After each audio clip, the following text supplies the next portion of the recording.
राजावादीहरूकै डरमा बन्द गरियो राजदरबार।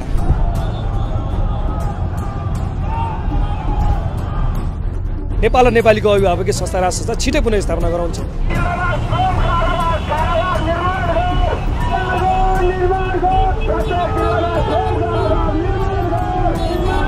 मलाई किन चाहियो? मेरो देश बाँचोस्, मेरा छोरा नाति सम्पूर्णले यहीँ केही पाओस्।